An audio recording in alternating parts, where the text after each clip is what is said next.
Bonjour, bienvenue dans cette vidéo sur les VPN SSL TLS, TLS pour Transport Layer Security et SSL pour Socket Secure Layer. Je vous invite vivement à aller voir la vidéo introductive sur les concepts des VPN. Dans cette vidéo, j'ai dit entre autres qu'il y a différentes implémentations de VPN et une implémentation niveau 4 qui s'applique donc à partir de la couche transport est largement utilisé sous la forme de SSL ou TLS pour sécuriser des protocoles applicatifs. Donc SSL, elle a été définie par Netscape et intégrée au browser. La première version, elle a été testée en interne. 1.0 n'a jamais été utilisée. À partir de la version 2, il y a eu une diffusion. Mais la version 3 a été légèrement modifiée et puis transformée en protocole TLS pour Transport Layer Security. Et actuellement, on est à la version V1.3. Et cette version SSL V3 qui a été transformée en TLS après une légère modification a été standardisée par un organisme de normalisation qui s'appelle l'IETF et au sein d'un groupe qui porte le même nom. Maintenant, il y a des standards au sein de l'IETF pour différentes utilisations de TLS, notamment dans les réseaux Wi-Fi ou autres. Alors, les caractéristiques. D'abord, c'est un protocole qui repose sur un procédé de cryptographie à clé publique. Ça veut dire qu'on va utiliser des certificats ou des clés publiques, les privées. Et puis, il est indépendant du protocole utilisé. Ça veut dire on va appliquer le protocole TLS au niveau de la couche 4 pour sécuriser les protocoles des niveaux supérieurs, c'est-à-dire niveau 5, 6 et 7, c'est-à-dire applicatif, quel que soit le type du protocole applicatif utilisé. On peut utiliser du TLS pour sécuriser du HTTP, pour sécuriser du FTP, du POP, de IMAP, etc. Et donc, il va agir comme une couche supplémentaire qui permet d'assurer la sécurité des données situées entre les couches applicatives et les couches transport. Typiquement, quand j'utilise du web ou du mail ou du FTP, du web par exemple, je fais une recherche, c'est au niveau applicatif. Du mail, c'est au niveau applicatif, j'envoie mon mail. Après, il descend jusqu'à présentation, puis niveau session. Et puis avant que ça descende au niveau transport, si on applique TLS, TLS va rajouter des mesures de sécurité. On va voir ça par la suite. Mais en tout cas, il est indépendant du protocole utilisé. Ça veut dire, quel que soit le protocole applicatif, quand il descend au niveau 4, on lui applique TLS. Par exemple, appliquer TLS au-dessous de HTTP, ça va nous donner HTTPS. De la même manière, appliquer du TLS sur de l'IMAP, ça va nous donner IMAP-S. Du TLS sur LDAP, ça va nous donner LDAP-S. C'est des versions sécurisées, si j'ose dire, du web, du IMAP, du POP, du FTP, etc. Du FTPS et du FTP sécurisé avec du TLS. Et donc, si je me concentre sur HTTPS, il est supporté par la quasi-totalité des navigateurs. Serveur sécurisé par TLS, ça veut dire on aura une URL qui commence par S, c'est-à-dire HTTPS 2. Etc. Donc, à chaque fois que je vois HTTPS 2. Quelque chose, ça veut dire qu'on a le protocole HTTP sur lequel on a rajouté du TLS pour le sécuriser. Le sécuriser, ça veut dire quoi? Ça veut dire rajouter des services ou des fonctionnalités de sécurité telles que la confidentialité. Ça veut dire qu'on utilise TLS, par exemple au sein de HTTP pour nous, dans le cadre de HTTPS. Bon, on a du chiffrement du trafic HTTP. Ça assure également l'intégrité et l'authenticité des acteurs, typiquement en utilisant du HMAC. On a également l'authentification obligatoire du serveur, typiquement en utilisant des certificats X509. On a également de l'anti-rejeu avec des numéros de séquence. En tout cas, ce qu'il faut retenir à ce niveau, c'est que le TLS, c'est un protocole qui va opérer au niveau 4 pour assurer des fonctionnalités de confidentialité en chiffrant les payloads applicatifs, qui va assurer des fonctionnalités d'intégrité et d'authenticité des acteurs en calculant du HMAC et qui va assurer de l'authentification notamment ou essentiellement du serveur à travers son certificat et puis de l'anti-rejeu.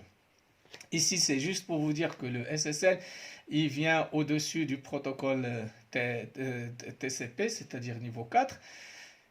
Et donc, il va se situer entre les niveaux applicatifs et le protocole TCP qui est au niveau 4. Ici, juste pour vous donner des exemples protocole sécurisé avec SSL. Donc quand je parle de HTTPS, c'est du HTTP sécurisé et donc il va opérer sur un nouveau port qui est 443 et ainsi de suite. Si vous avez par exemple FTPS, c'est le port 990 par défaut, c'est un contrôle du transfert de fichiers de manière sécurisée, Telnet S, etc. Alors, les propriétés, j'ai dit, d'abord l'authentification du serveur, elle est obligatoire. C'est une information importante à retenir. Quand je me connecte, par exemple, en HTTPS sur mon serveur Gmail ou sur ma page Facebook ou sur mon serveur de l'entreprise, il faut que je sois sûr que c'est bien Gmail à qui j'envoie mon login, mot de passe et mes données. Il faut que je sois sûr que c'est bien mon serveur de l'entreprise à partir duquel je récupère des données, etc. Et donc, il faut que j'authentifie le serveur avec lequel je communique. Et dans ce cas-là, il y a une authentification obligatoire dans le cadre de TLS. Authentification obligatoire du serveur par son certificat. L'authentification du client est optionnelle. Les certificats utilisés, bien sûr, c'est la norme X509 version 3 et l'authentification se fait à l'établissement de la session, comme on va le voir. La confidentialité est assurée par des algorithmes de chiffrement symétriques négociés, ça veut dire qu'il y aura une phase où on va négocier les algos et les clés qu'on va pouvoir utiliser pour chiffrer le trafic qui est au-dessus de TLS. Bien sûr, les clés sont générées à l'établissement de la session, on va voir tout cela. Et puis l'intégrité et l'authenticité des acteurs sont assurées à travers des fonctions de hachage avec clés secrètes. Typiquement, c'est du HMAC. Et puis le non-rejet avec les numéros de séquence. Ce qu'il faut retenir également, c'est que le protocole TLS est défini à travers 4 sous-protocoles. Donc c'est modulaire. Il y a 4 sous-protocoles. Un protocole qui s'appelle Handshake, un protocole qui s'appelle Alert, un autre qui s'appelle CCS et un autre qui s'appelle Record. Donc, typiquement, Handshake, vous le voyez ici, il est lié à l'application. L'application envoie les données à Handshake et c'est le premier sous-protocole de TLS qui intervient dans le cadre d'un VPN TLS. Il va permettre, par exemple, d'authentifier le serveur, de négocier des clés, des algorithmes qu'on va pouvoir utiliser, etc. Le protocole alerte, comme son nom l'indique, il est lié au handshake et à l'application. Il va alerter en cas d'avertissement ou d'erreur fatale pour couper la communication. Par exemple, quand il y a une mauvaise authentification du serveur. Le protocole CCS, ça vient de Change Cipher Specification. Cipher Specification, c'est typiquement les algorithmes de chiffrement. Des fois où on a besoin de changer les algorithmes. Et puis Record, c'est le protocole qui va assurer la confidentialité et le contrôle d'intégrité. Donc c'est celui-là qui va s'occuper de chiffrer et de calculer le HMAC et puis à la réception déchiffrer et vérifier le HMAC. On va expliquer chacun de ce protocole. Donc le handshake, c'est la négociation. Typiquement, on va décider du niveau de sécurité. On va authentifier le serveur et envoyer les paramètres permettant d'établir les clés. Et puis le client va s'authentifier éventuellement et également va envoyer les paramètres permettant de calculer les clés. Et puis on va finir la négociation de la session en se mettant d'accord sur des clés et des algorithmes qu'on va utiliser pour le reste de la session TLS. Alors, une session, d'abord, elle définit les éléments suivants, l'identifiant de la session TLS, l'algorithme de hachage qu'on va utiliser, l'algorithme de chiffrement, le type de chiffrement, est-ce qu'on va utiliser un chiffrement par streaming, c'est-à-dire bit par bit, ou par bloc, ça veut dire on va découper le payload en différents blocs qu'on va chiffrer et envoyer un après l'autre. Également, on définit la taille de la clé de chiffrement, l'algorithme de hachage HMAC, la taille de l'empreinte et des informations qui vont permettre de calculer les clés qu'on va utiliser lors de la session. Donc, un fonctionnement simplifié est le suivant, toujours pour le handshake. Pour le handshake, on a dit c'est le premier sous-protocole. À chaque fois que je tape par exemple HTTPS ou LDAP-S ou IMAP-S ou POP-S ou FTP-S ou SFTP, pardon, il y a une phase de handshake qui est établie. Alors, handshake entre le client et le serveur.